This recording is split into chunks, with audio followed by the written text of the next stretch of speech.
Good morning. Good morning. It is so good to have you in the room. This is Be Radiant, where we build and empower you to live a radiant life. We bring you pertinent information to help you in your everyday life. And so today is without exception. If you read the bio that was leading into today, you know we're going to talk about what is racism.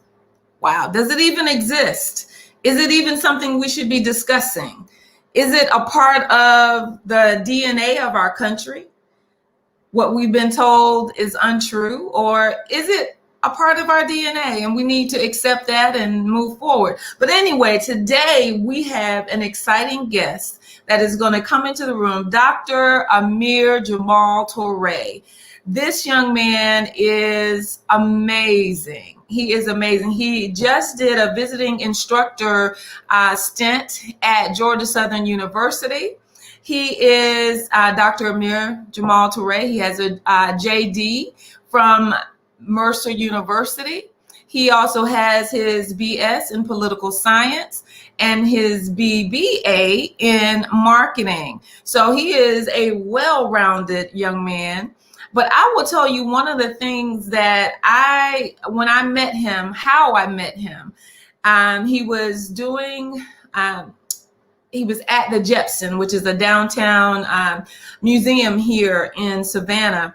And he was talking about the Geechee Gullah culture, and he was talking about Juneteenth in such a way that it became real and alive to me. I knew the history of Juneteenth, but there was a spirit that came through when this young man was reenacting, talking about the Juneteenth experience and the fact that it's not just Juneteenth, but he began to touch on other times in history that were mile markers for our ancestors. And so he opened me up in a new way to begin to look at the history of the African American and how intertwined it is in everything that has ever happened in the United States. And so without further ado, I am going to bring in the man, the myth, the legend, Dr. Amir Toure. Hello, my friend. We say good morning to our sister. Glad to be here. It's always an honor to be with the family. So it's a joy. And in fact, I'm traveling, but I say I'm going to pull over because I need to be as close as possible to get to Hilton Head for the re-grand opening of the Gullah Museum. So, but again, our sisters say, hey, so that's why we're glad to be here. It's an honor indeed. Well, I am so glad to have you here. We are sister and brother in so many ways. Yes, I am so glad to have you in the room today. I will tell you all, I pulled on him at the last minute. This month, we're going to be discussing this topic pretty much all month. And I was going to just do an introduction today and just kind of lay out what I wanted the month to look like. But I just kept seeing your face. I was like, no, he needs to be in the room. He needs to be in the room. And so I says, I'm just going to reach out. All he can say is yes or no. And my brother said yes. And so I am so grateful that you are here. I like to always let our guests tell us a little bit about themselves, but I want you to do a little bit more than that. I want you to tell us why you have the authority to speak into this particular topic. And go. And something that you shared, you gave a part of my background, being at Savannah State. And this is one of the first times that we really, I should say, being exposed to us having a conversation about what is racism. Mm-hmm. And with so many other people, racism, it is an emotional thing. It's a thing of how you feel, because again, with some of us, we want to make sure that everyone's treated right. So then that's when we go and then exhibit and say that, just to throw it out there right now, some people may get upset, but it's all about the truth, about being real. When they say Black people are racist. And that's when I go back to my Savannah State days with the great Haynes Walton Jr., the dean of Black politics in the United States. He had us to understand that racism is the controlling of institutions. Yes. So now when we're sitting there as these juniors and seniors in college, we're not listening to this, or those sophomores or those freshmen, you're not hearing this, it not gives you a different perspective about it. So then what happens? Your mind's eye is now open to see things that others don't see. And so that's when you start saying, do we control institutions here? And so then you can go and explore more with regards to that. Now, can people be prejudicial? Yes, folks can be prejudicial. Can folks be biased? Yes, folks, all of us have biases, and that's correct. But then saying racism for people of African descent here in the Americas, no, it can't happen like that. So that's when you say the qualification is based on the fact I said, that's what I'm saying as a political scientist, that again, in my understanding that this is why we're able to do this. And then with regards to, there's a class that I taught at Georgia Southern, Universal Justice. And I get into this right here, and I put that out there, and I begin to talk about biases. We begin to get into those conversations about that and people being prejudicial, but then also exploring racism, but not from the standpoint of saying that people of color are racist, because they control no institution. So I would say that's what plays a role with regards to me being able to talk about this, discuss this, because also we travel around wherever folks want us to go. And that's why I tell folks, sometimes it is like that. Sometimes it could be an hour before something. Somebody said, Jamal, what you doing? I was like, well, I'm doing this. We need you to come do something. Well, and so that's why my sister it's never a problem. We're 24 hours. We're 24/7. It doesn't matter. Whatever we can do to plant the seeds to help us, that's what it's about. Because then it's never about me. It's about what the Most High has ordained for us to share with one another. Because you never know where one of the seeds that you cast out, where they may grow. So that's why, again, and the Most High, as I tell folks, use all of us as angelic forces. Absolutely. I so agree with that. And you said something then. Since we're here today to talk about what is racism, you said something that was key. It is impossible in the Americas for a people of African descent to be racist. Because what was that thing that you said has to exist for racism to be in existence? You must control institutions. Now to take it further, you control the institutions so that way you elevate your group as being superior and then making the other group be inferior. And a simple thing I throw out to some people, and see some people then, like I said, emotionally, they start to tremble about this, and they start to trying to rationalize, trying to find something. They try to start doing a mental twist and trying to justify it. Because what you got to do is say, where are we in a position here in the Americas to be able to say that who we are as a people is better than other folks, and then we can then enforce policies and procedures to not effectuate that pseudo superiority, and then also make this other group have this pseudo inferiority. Again, because it's not real. Being inferior is not real for the people of color, but many of us, we embrace it psychologically. So tell me, what institution do we control that we can do something like that? We don't control the politics to do something like that, where we can then engage in creating laws that will discriminate against people who are not African. We do not create the economic system to not ensure that people are impoverished. We don't, other people that is. We don't even control the spirituality, the religion institutions, for us then to go and say that the images that we see of the creator or of the Most High or the prophets that again doesn't identify with these other people, so they can feel disconnected from God. So tell me, then let me come down to the education. Where do we control educational institutions systematically that now basically cause some people to not really fulfill their potential educationally, which then leads to all the other areas of all the arms of the octopus. Lord have mercy. So let me just kind of sum it all up. Racism, the definition is that you have to be in control of the system, be it political, educational, financial, whatever it is. There has to be some control, because when you have that control, then you are able to make others that are not like you feel inferior to you. Okay, people, I hope you heard that and you kind of got all of that, because when I hear people say, well, that's racist, when someone Black makes a statement that really is not racist, it's more of, I choose to be specific.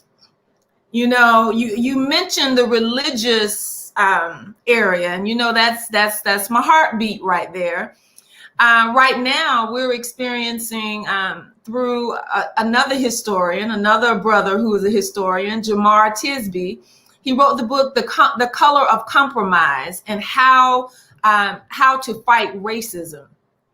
And he's a pastor, okay, who was in the Presbyterian denomination, and he has come out of that denomination. He was a leader, but he has come out of that denomination because he said in every area he felt marginalized. Wherever he was the only Black leader. Wherever he was, he didn't really have any power or say in what was happening.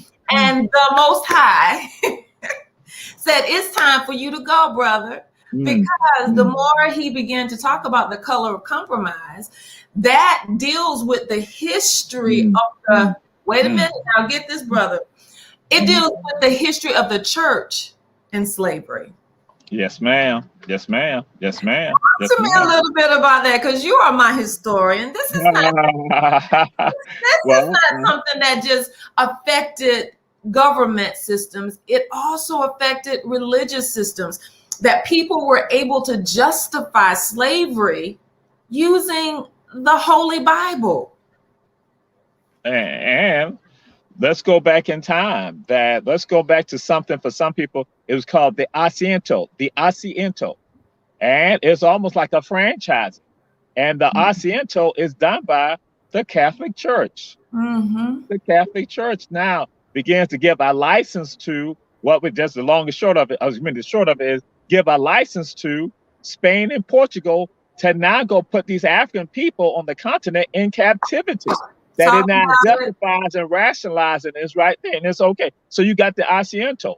So now later on, we have Protestants now coming into play. That again, now justifying and rationalizing. Then we see a combination of it all with the Catholics and the Protestants. And that's what I'm saying is I'm talking about Europeans who are not using that power to now go and effectuate it. I'd like to throw something out to you, that one of the major factories in Africa with regards to Africans now being brought to the Americas, and now let people understand, factories, you think is a place where you manufacture, make something.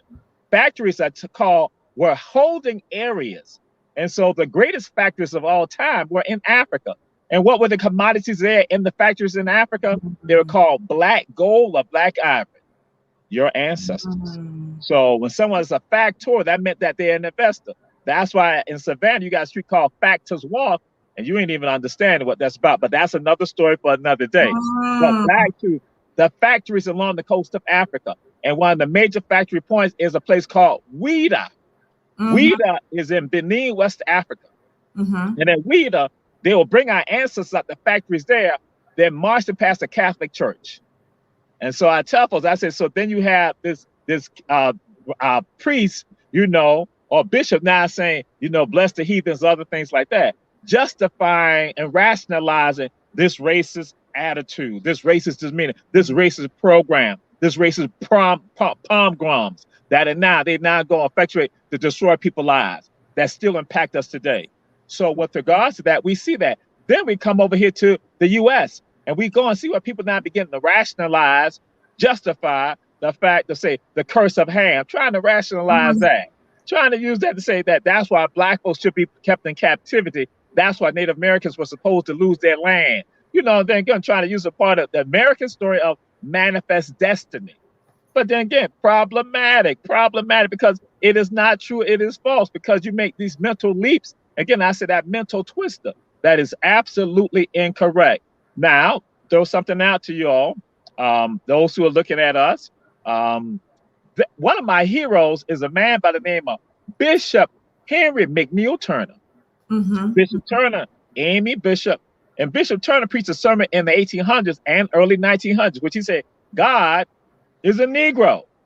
Or basically, God is an African. And he said that they say that I'm crazy, that I say, well, God is a Negro, that God is an African.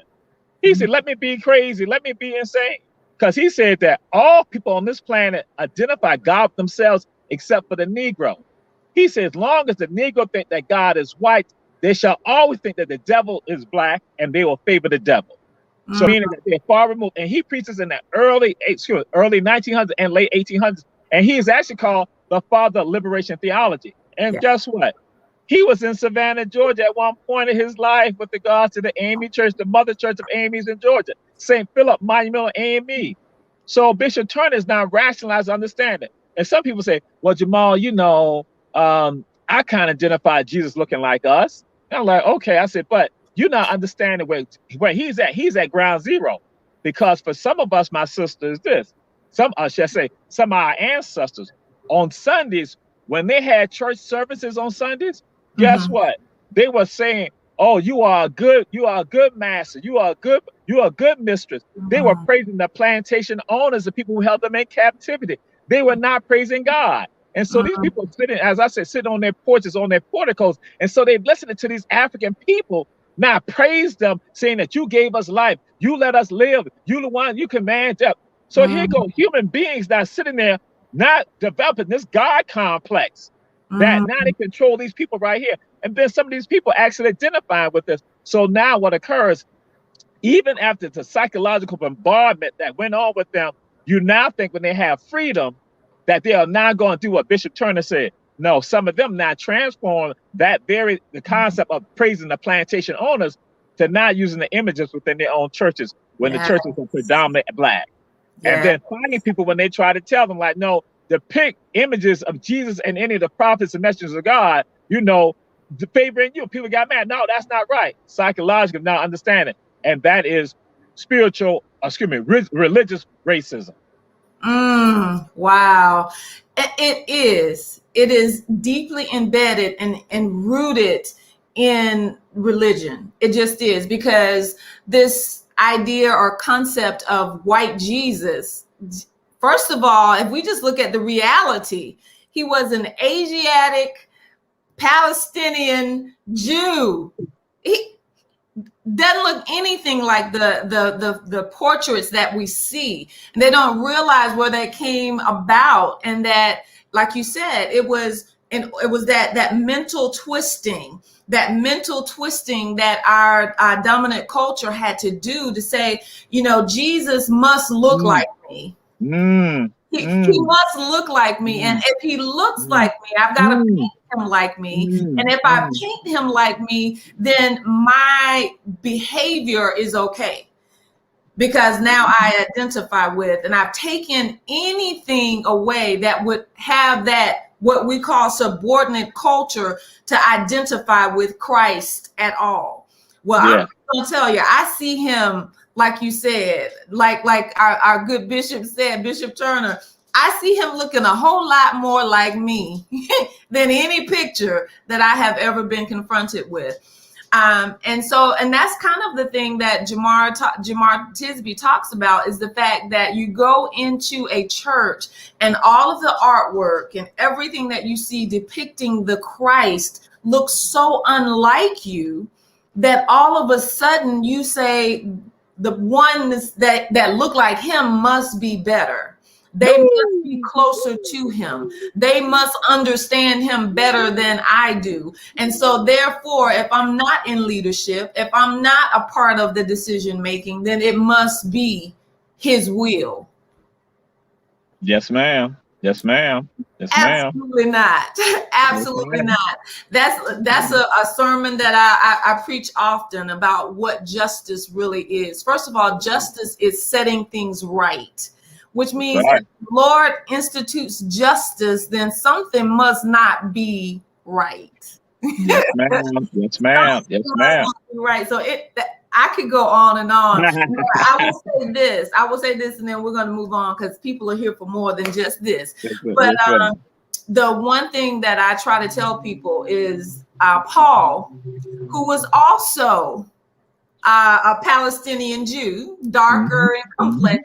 Mm-hmm. He's the one who planted churches all over Asia and Africa. He did that, y'all. Yes, yes. Come on now. But his thing is, he said it in many of his epistles that Jesus tore down the wall of division. So even for those people who want to go and say, it's the curse of Ham, is this, is that, Jesus came and set all of that right. So let's get out of that.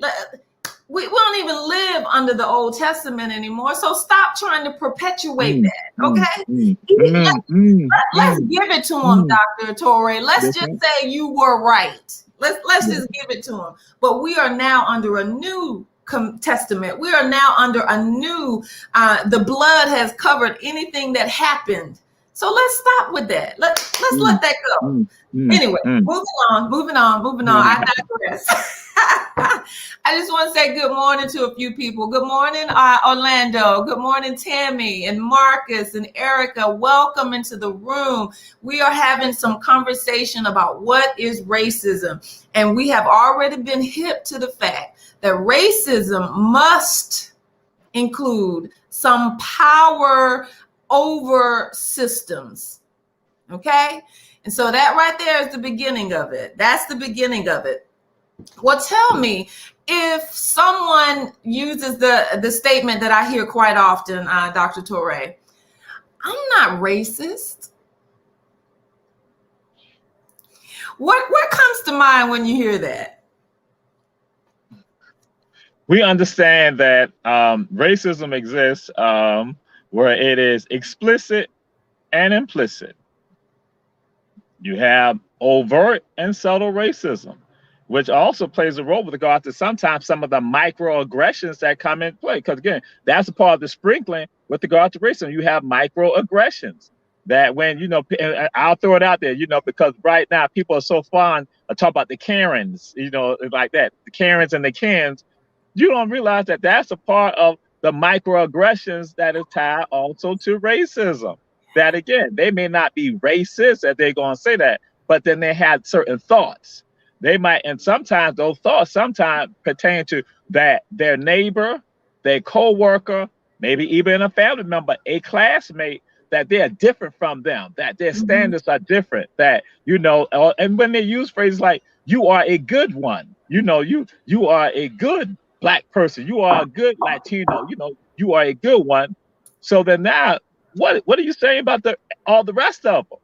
What are you saying? And so that's why, again, there's that subtle element that comes into play. But then also you have to then ask folks that there are some benefits that you do derive from just based on who you are. Yeah. You receive benefits. Where with some other people, based on who they are, they don't get the same benefit or the same satisfaction. And we see that with regard to the very thing you talk about justice and talking about quality of life. We see that. We see that with regard to, here go a brother who is a leader in the church, and he's been marginalized. Why is that? But some of them are going to say, I'm not racist, but he is still marginalized. But then now I'm going to throw a caveat. If you're not racist, then do you stand up against the evil that perpetuates racism? Or do you just sit there? You go along with it. So you are complicit in it. You are an accessory to it if you are not standing up and fighting this. Now, and I'll share this with you, my sister. You ain't got to say Dr. Toure, you just say Brother Jamal, But again, I'm just saying, because we family. I'm going to tell folks, for Caucasians, I tell folks, I have what I call the John Brown test. John Brown. Now, some people are like, John Brown. You know what? John Brown sacrificed his life for Black people. He sacrificed not only his own life, but he sacrificed the life. He even got his family members to sacrifice their lives to make sure that Black people were taken care of. John Brown, I tell folks, you got to be like John Brown, that you're willing to sacrifice who you are to stand up for what's right. John Brown saw a system that was racist, that was wrong in all levels, and John Brown stood up. I tell folks, John Brown is absolutely the test that a lot of people should be using. So when you say you're not racist, so I now want to see how do you fit within the John Brown test? Yeah. Are you one of the ones that stand up and speak out all the time? Because again, when it occurs, you're going to address it. The microaggressions, do you stand up and talk about it and address it, or do you just sit back or what you do, because you know if you say something, your family members, your friends, your co-workers, your church members get mad with you, and then they isolate you, and you don't want to be isolated. Mm-hmm. So that's why I tell folks, that's why I tell, in fact, when I have Caucasians with me on our journeys or when I'm teaching in the classroom, one of the things when I'm giving them information that and especially I tell them when I was at Savannah State, I say that now it's your job to take this information back to your community, back to your family members, now to get them now to work on. And some of them have done that and said, yeah, Jamal, you know, I took that back. And I told them, and some of them, they were resistant with regards to it. But then others, they began to come around to it. But that's why I say, so that means truly, and I say, I don't use the phrase like they talk about the allies. I'm just saying it's about humanity. Yes. It's about you just respecting humanity. That's what this is about, and that you stand up. But you say you're not racist, then there's a criteria I need to see from you to make sure that you are one of the people who are advocating against this system of hatred. That's it. I'm going to tell you, I was right after everything started happening during the pandemic, and we saw a Black man, George Floyd. His life was taken from him in plain sight. You know, there was no denying what we just saw. And I remember when it flashed on my timeline, and it, you know, had just happened, and I guess somebody, you know, posted it. And I'm thinking it was just going to be one of those, you know, where there was a lot of back and forth. And as I'm watching it, I'm like, oh my God, wait a minute now. Wait. It was just like, this is not what I thought this was going to be. And so in the wake of that, and the fact of Ahmaud Arbery that happened right down the street from us, and all of those things that were happening right at the beginning of 2020, as we were now having to shelter in place, there were quite a few groups that I'm a part of that wanted to listen, is what they said. They wanted to listen. And so I was asked to do a presentation, 15 minutes, just to kind of lead the conversation. And the the exercise that I decided to use was about racism. And, you know, what is racism and how do we move forward? My thing was, I'm not looking for you to tell me that you're not a racist. Like you said, that's just humanity. Like you said, that's just honoring humanity to not be a racist. But what I want to hear you say is I'm an anti-racist. I'm somebody who's willing, like you said, to take those conversations back to my community. I am one of those people who's willing to say when Uncle Fred is sitting at the table making a racist joke at Thanksgiving, that's not okay. That's not okay. And I won't listen to it.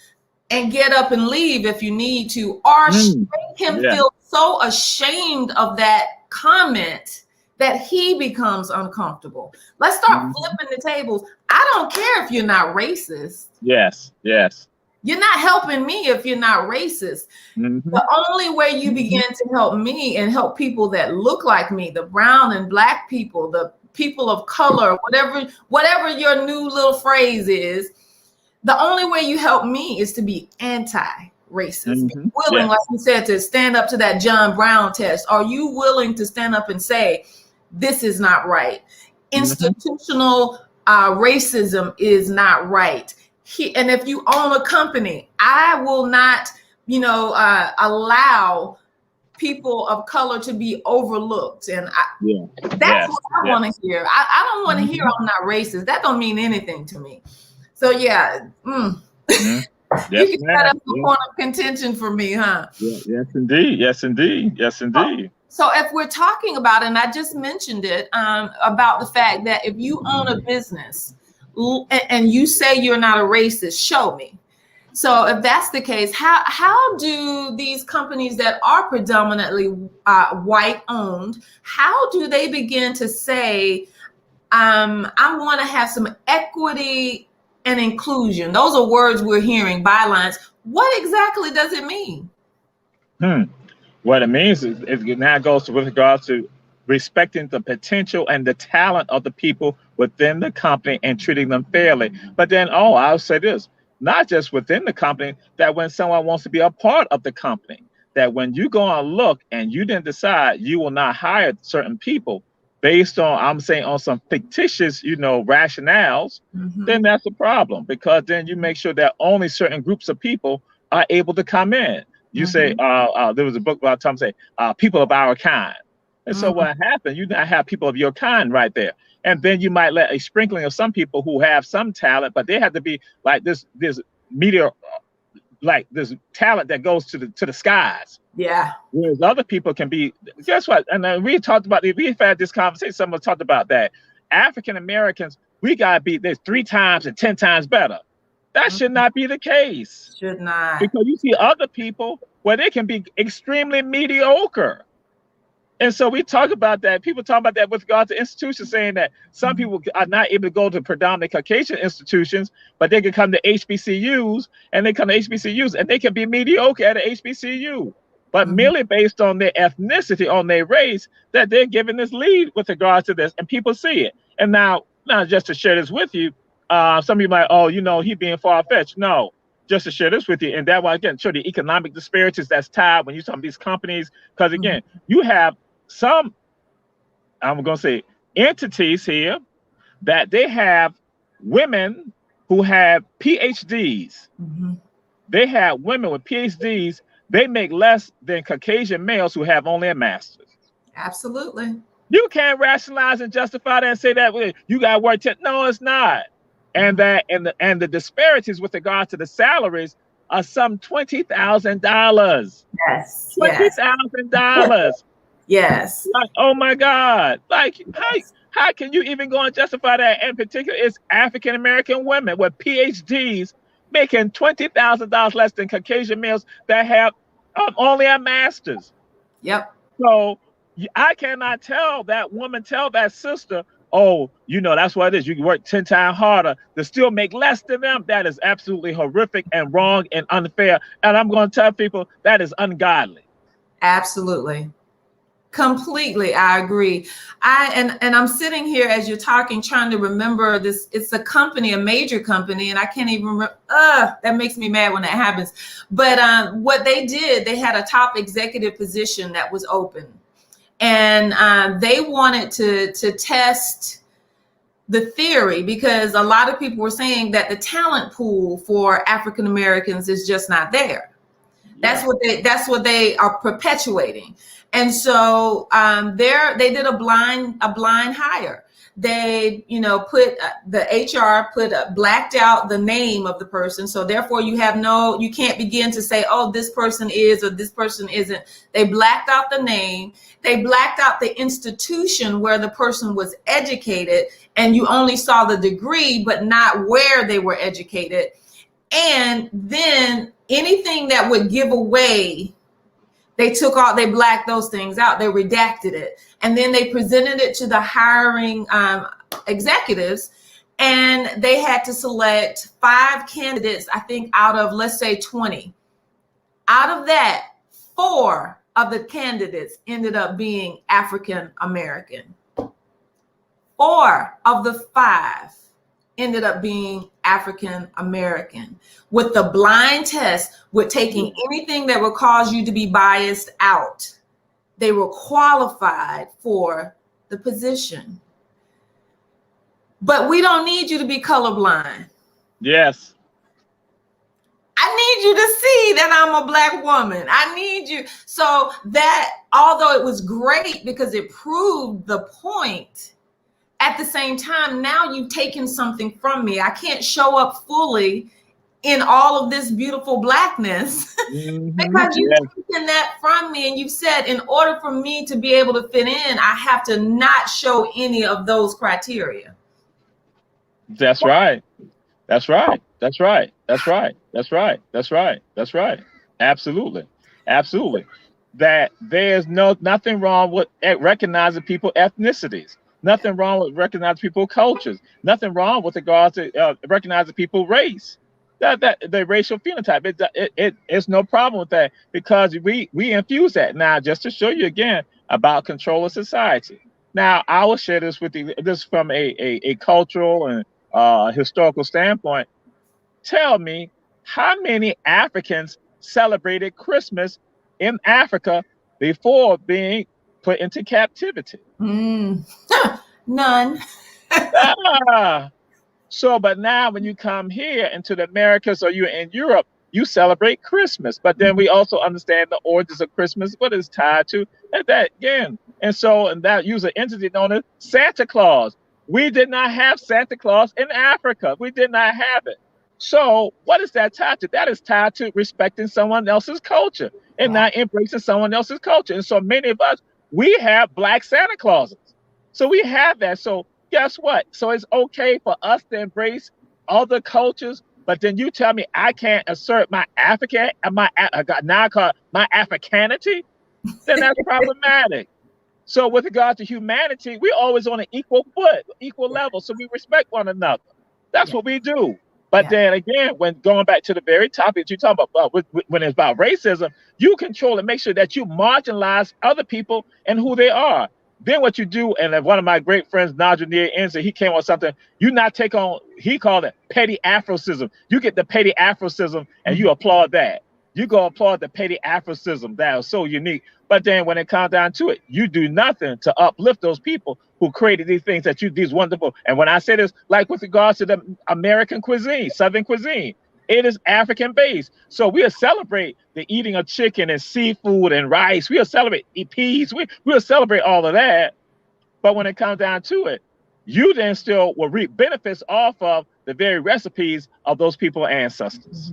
And then marginalize them by not saying that they can't work within, they don't have the ability to be, the top executives in the corporation. That's now reaping benefits, millions of dollars off of the ancestors' legacy. Yes, I've got to go find out, because like I said, the name of the company is just really escaping me right now. But and someone said eloquent example of removing bias, and it was. I really applaud them for doing that, because at that point they've given us, that's truly giving an equal footing, Right. But the sad part is that it had to be done in order for the truth to come forward. That part is what gets me. And I know you've got to get moving, brother, but I have one question. I mean, we fine. Yes, ma'am. That's why I pulled over to be safe. So yes, ma'am. Absolutely. Well, thank you for that. Now I am, as I was preparing for today and thinking about what I wanted to really bring out, we've talked a little bit about our religious system. We've talked a little bit about the business system. But our criminal justice system, that right there, each one of these things that I've just kind of touched on, we could talk about all day and never even begin to scratch the surface. But our criminal justice system is one that is also, it is the very foundation of it is racist. We have to think about how policing even came about. And I stop and think about the fact that when within the 13th Amendment, it says that all men are now free.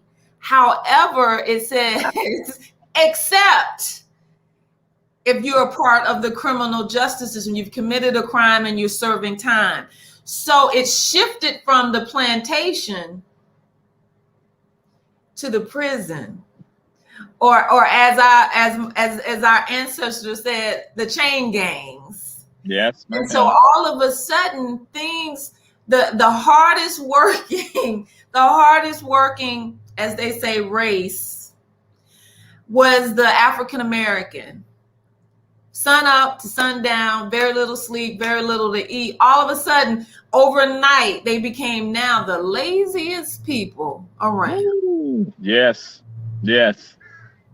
And if you're standing on a corner, you must be vagrant. And we now have to put you in jail, which is just another form. The 13th Amendment tells you it's just another form of slavery, because they said with the exception of. So they even let you know it's slavery. Talk to me a little bit about that. There's peonage. Yes, ma'am. Yes, ma'am. Peonage. And you had things that were called pig laws and other things like that, that you could come up to someone and ask them, do you have any money? The person said, no, I don't have any money. Then guess what? You're a vagrant. So now that's against the law. We now have you on a work farm.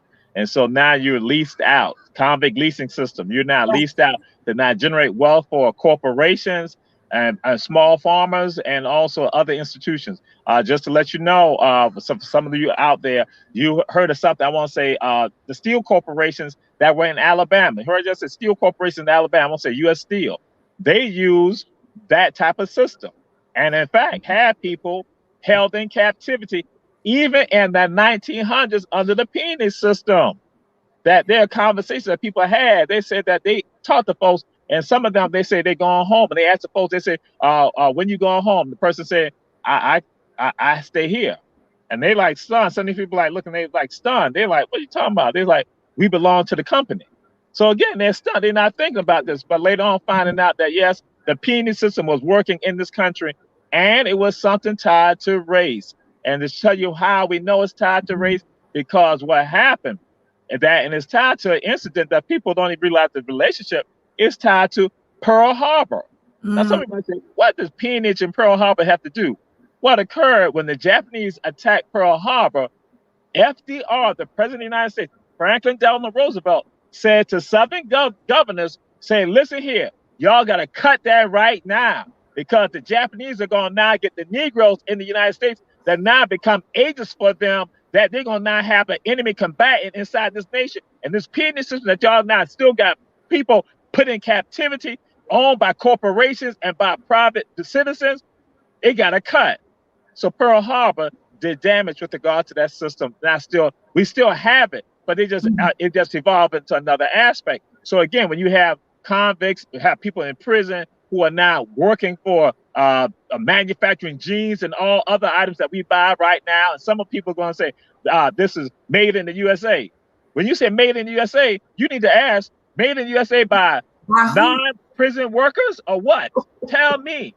Since you talk all this pride, red, white, and blue, made in the USA, because some of them are still using the prison labor, using the prison, the convict leasing system, essentially. It is true. It is true. And then there is definitely bias in this, in how people are put in prison, even in the 21st century. When we look at it, Dr. Jamal, I'm sorry, Brother Jamal. When we look at it, we have, what is it? Is it 25% of the world's prisoners are here in the United States? In the United States. In the United States. And from a people of African Americans make up about 13-14% of the United States population. However, we are imprisoned at, tell me the percentage again. It's like 60%. About 60%. That sounds like about what I'm familiar with. How is it that someone who represents 13% of the population is imprisoned at 60% of the 25% of the world? We are still a system that punishes Blackness. Yes, that's right. Absolutely. It is what it is. And yes, I'm a pastor. So for those of you, and I made sure I put it on there today, Pastor Valerie, so that they can't say, well, Valerie, that's not very Christian to be talking about racism and the dominant. I'm like, you know what if we never call things what they are, then people never have to face their demons. And that's how I feel about that. I refuse to be, in order for me to feel like I'm fulfilling the calling of God on my life, I have to call a spade a spade. And racism is a spade, y'all. It is a stain on the very garment that people say is white. It's a stain on it to be able to say, I'm a Christian, but you're not welcome because you don't look like me. Something that I heard the other day that just pierced my very soul. It says that in a church, anyone should be able to walk in a church and feel as though they are at home. And I stopped and I started thinking about that. When I'm at home, how do I feel when I walk in my door? I feel like I can come in, I can sit down, and I'm just gonna be real, y'all, because I'm a woman. I can take my wig off and I can be comfortable. That's what being at home is, y'all. If I go into a church, and yes, respecting the fact that it is the house of God, so I'm not going to go in and do that in the house of God, no matter who the pastor is. However, I should be able to go in and feel able to worship him the way my heart says worship. I should be able to go in and be all of me. But if I go into a church where if I clap my hands, and I'm going to tell you, I have right here in Savannah. So for those of you who are listening from Savannah and you are a pastor, I might be talking about you. I have gone in. It's a big church here. And I am a very expressive worshiper. I don't even apologize for that. I love him. He's done a lot for me. I'm going to worship him. So I, go in and I'm clapping, just getting excited. And my husband taps me on the shoulder. He says, Valerie, the usher is watching you. Come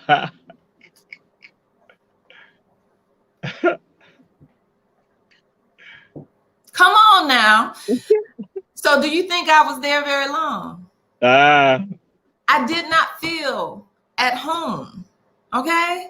So if we are having churches that are 8,000-10,000 people, but someone comes in and they feel so marginalized that they cannot even worship, then we need to go and talk to this God of justice, this one who is setting things right, and say, how am I doing? And you're going to be found wanting. You're going to be found wanting. And so, I wanted to put that in there because I don't want anybody out there talking about Pastor Valerie is radical. Yeah, I am, because my Jesus is radical. That's right. He's radical, brother. He's radical. Yeah. And he turned over the tables of the religious people. That's right. He said, this ain't right. What you're doing is not right. And so, yes, I am going to speak like that. Before you go, if you could touch on something for me. There is so much controversy right now over the 1619 project, trying to replace it with the 1776 initiative. And they're saying, that's trying to paint our country as a racist country. And of course, all of this talk about the critical race theory, the whole other show. And I do want to bring you back for that. But when did we get into a place where telling the truth became so hard to do? Oh, I'm sorry. We've never really told the truth, have we? Talk, brother. Now, and again, what people don't realize, and we have to be insightful. We cannot be like sheep led to the slaughterhouse. And that's what's going on when they not creating, they have these issues about, again, critical race theory, 1619. All it is history. It's history. So stop with that right there and stop coming up with, some people like to have the Gone with the Wind history, that little sanitized false information that still perpetuates systems of racism and injustice and would be trying to ignore. I might say with history, you tell the truth, because now what is so crazy to show you the hypocrisy behind some of this. You have no problem talking about the ills of other groups of people. Yes. You talk about the things that Black people did that were wrong 20 years ago, and you talk about, you go and give it 100 years ago. You talk about the negative things about Black folks and Native Americans. You talk about that. But when you now have to have a conversation about Caucasians and what they did systematically, then you have to say stop. And then guess what? You know what that is? It goes back to your very question. That is racism. Racism does not want to be addressed. That's what happened. Racist institutions never want to be addressed. Truthful institutions have no problem. When there's a problem, they will address it. When you give it to them, they're like, oh, okay, they recognize it because they're about honesty. But when you're not about honesty, you can try to find ways to rationalize. And I tell folks, I look at folks, I don't even get it caught up into y'all semantics. That's y'all intellectual semantics right there. All this is about history. And if Yes. you can go and put down, let's say, the history of African people and talk about how they had no culture, had no history, that was a dark continent, which is all false. And then Yes. you can go and say that you were enlightened, which is not correct. But then you can celebrate that, but you're going to put down other people. So now somebody else goes and talks about, hey, listen, what occurred that you all had breeding plantations here in Georgia, in South Carolina, in Florida, that the island of St. Vincent became a breeding plantation. And that's kind of horrible when you think about that. But you're going to try to tell me, stop, don't have a conversation about that. But you can go and say that Haiti made a pact with the devil. You can go and say that Haiti. I'm like, wait a minute now, hold up. You want to try to go and talk about the evils of somebody else, but not look at your own self. Look at your own house first and clean that up. Then you can go and address other people. So, but what it's about, it is again a part of as I tell you, this is part of the machinations, or this is the operation of racism. That what happened, they then feel that when you're not getting exposed to, oh, excuse me, let me rewind. I tell people this: rats and roaches do not like the light. Right. When you put the light on them, oh, they scurry. So what happened in some cases, the rats and roaches of racism, they then try to find some way to try to get something else. They try to like chew something else up to distract you so you get caught up. And what has happened, this has become a political football for Republicans in particular, for conservatives in particular. That's what this is, a political football, soccer ball, baseball, racquetball, tennis ball for them to distract us from the real issue of we must have fairness and equity in the society and get rid of the hypocrisy, the immoral hypocrisy. Yes, absolutely. And you said it, it's history. Let's look at it that way. Don't sanitize it. Don't try to make it different than it is. And I think most historians that I've ever heard speak, they said, if you just tell it like it happened, just tell it like it happened. That's Tell right. it how it's been recorded. You don't That's have right. to try and take it apart. No Right. one's using it to make you look bad, but we're using it so that we can move forward in a better manner. I just, if you want to shut down all the history, I'm going to tell you things like Emmett Till. It happened. It's real. It's true. The Tulsa, Oklahoma massacre. It happened. Yes, ma'am. It's true. Yes, ma'am. Yes, ma'am. Factories over Yes, in ma'am. Benin. They Yes, happened. Yes, ma'am. It's true. Yes, ma'am. Children being left in the will of their white slave owners. Yes. Happened. It's true. Black women being sexualized Yes. and brutalized. Yep. It happened. It's true. I can't take that away from the history. And if I don't tell you the truth to keep you feeling okay, it doesn't make it any less true. But what can happen is we can continue to say this system is okay because it really isn't painted by all of that. Yes. Yes. Yes. Yes. Well, brother, I promised you no more than an hour, and I'm gonna let you go right now today. But I'm letting you go with the promise that you're gonna come back because this is an ongoing conversation, Absolutely. right? Yes, yes, indeed. Yes, indeed, sis. Yes, indeed. Yes, Can indeed. we end this with you giving us just whatever's on your heart to help us end this day talking about racism? It can be anything that you feel like I want to just put a pin in this before I go. Love. I throw it out there. Love. We must love ourselves. We must love one another. And if I love myself, then I can easily love you. And with regard to that love, that's about respect, because then I respect your humanity. I don't have to be compartmentalized and put into various boxes. That when I understand that I am human and that I've been ordained to be here, because that's what it is. Each one of us, everyone who's looking at the show right now, you've been ordained to be here. And that there are several things you're supposed to be doing. And understand that you're supposed to be touching the lives of other people. Yes. And that's what it's about. It's about love. You Yeah. love yourself. And if you're not loving yourself right now, then you need to begin finding those tools that help you love yourself. Let that seed be planted in you to love yourself. You can love other people. So then that way we have a better world. The Mm, world that has been ordained by the Most High. Because I tell folks this, God, the Most High, said that we are what the word is, the Sabikun. The translation is the vanguard. That we must be the vanguard of the vanguard. That's mm, my job, because so many other people are lost in the wilderness. So we need you to come and rescue them. That's a part of your ordination, all of us. mm, mm, mm. Well, Brother Jamal, this has been amazing. I want to say thank you so much for honoring me with your time. And I look forward to continuing this conversation. Yes, You be indeed. blessed today and go out there and do what you always do. Like you said, love, love, Yeah. love and bring light. I love it. Love and bring light. Have a blessed day. Same to you all. Yes, ma'am. Love you and appreciate you. Yes. Oh, same here, my friend. Y'all, love. I tell you, that sums it up right there.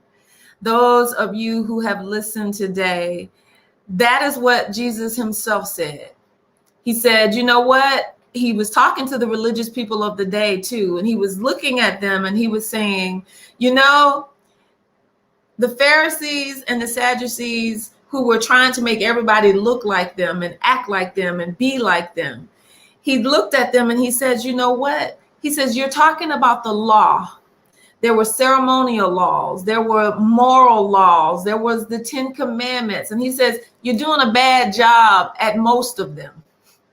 He says, but I'm telling you right now, there are 2 commandments that if you do these 2, all the law and prophets hang on them.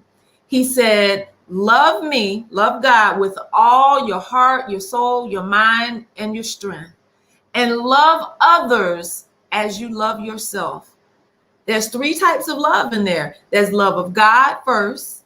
There's love of your neighbor and love of yourself. He says, if you do those things, then you have fulfilled the law.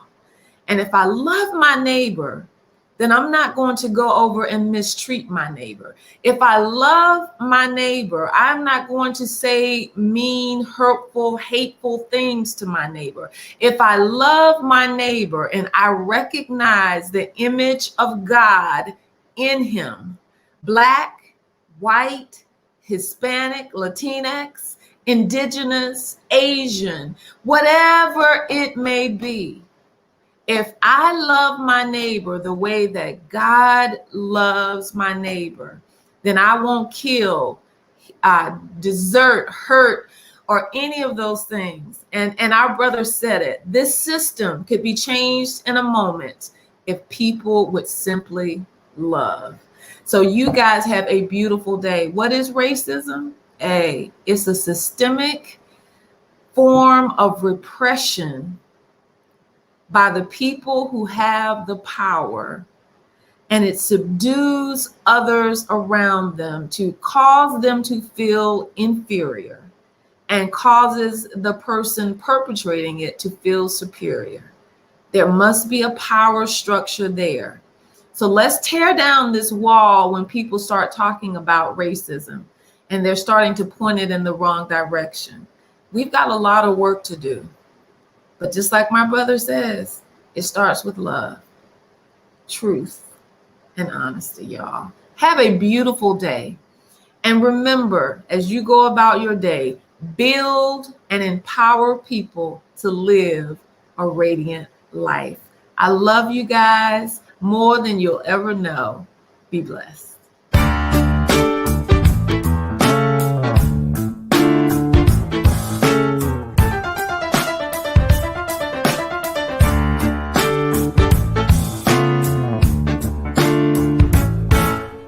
Go ahead and tiptoe through your life, digging in the dirt. You can stress on the strife, but I'm gonna fly past the worry and the pain today. I'm flying on faith, flying on faith. I'm flying on faith. You could cry